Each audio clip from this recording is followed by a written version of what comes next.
What is this? Oh, I have received the letter for the king? Just kidding, it's an advertisement for a company. What is up, Netflix fans? Welcome back to my channel. There's a brand new show that just dropped today, and that is called The Letter for the King. We're going to talk about it. I'm going to give you all my thoughts. If you enjoy these videos, be sure to smash that thumbs up button, and let's get right into it. So, a teenage squire answers a call for help that sends him on a perilous mission across 3 kingdoms to deliver a secret letter to the king. So I was actually pretty excited for this show. I know it's based on a book. I know Andy Serkis and his daughter especially, Serkis doesn't play a huge role, they play a part in this show, and it looks like it could be a Game of Thrones for kids, or that type of show, right? Now, getting into it, the first episode alone, I'm sitting back going, I really love the set design. I like the scale of this show, or at least what it could turn into, and I was kind of on board with what I was getting. The issue with this show and the problems that I experienced mostly spawn from the way that they write the characters and the story progression.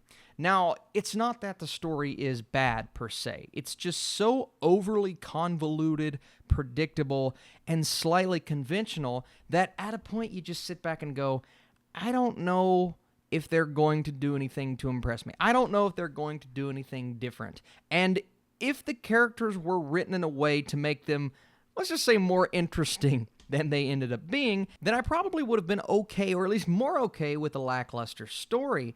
But the characters fall just as flat. I don't know if it's the actors more to blame than the script, but I'm going to say the script because some of the dialogue is just some of the most cliched dialogue. And the issue with the script in general and the screenplay overall is, yeah, the dialogue is bad, but we can get past that if we have captivating character actors.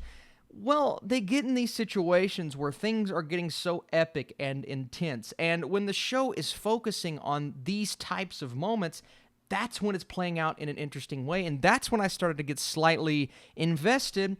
And then all of a sudden, it'll do a bait and switch into something cheesy or into something random. It's almost like there were multiple directors for one specific episode, and that happened over and over for every episode. Now, when I say for every episode, no, we didn't trudge on through like 8 or 10 episodes.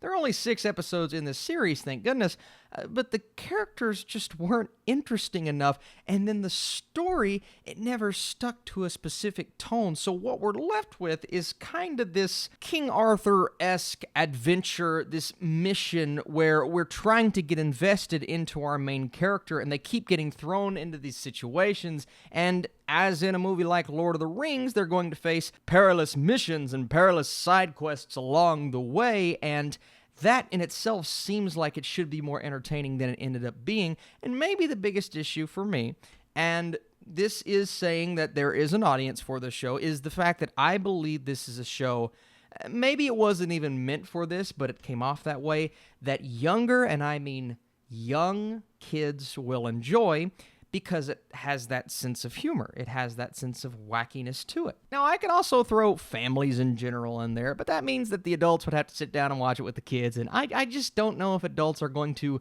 love this as much as I assumed they would, or as much as I wanted to love it. You know, this was a show that has all of the makings to be something special. Just the name, The Letter for the King, that's awesome. The quest that they go on, the overarching story, that's pretty cool, but it's how they handle it, it's how they execute it, and it's the dialogue between the characters.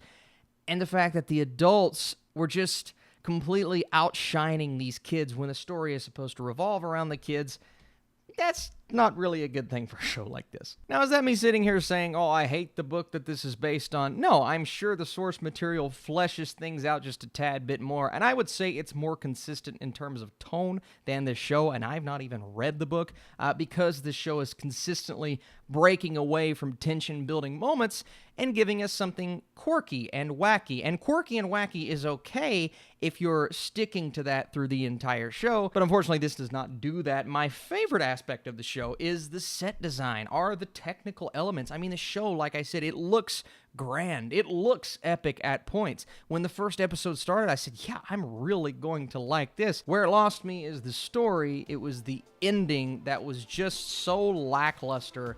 I was really bummed out about where it ended up coming to. So maybe I'm the wrong audience, maybe I'm the wrong guy to be watching a show like this, but it just didn't really appeal to me. The Letter for the King was a missed opportunity, even though I believe it has its audience. If you have young kids, I think they will enjoy this show. It tries to get dark at times, but I don't think it hits the level to where they would not be able to watch it. So if you guys enjoyed this Netflix review, if you like what we're doing on this channel, be sure to smash that thumbs up button. And I'm going a 48% for The Letter for the King on Netflix. 6 episodes. We'll see how many people end up watching it if it gets picked up.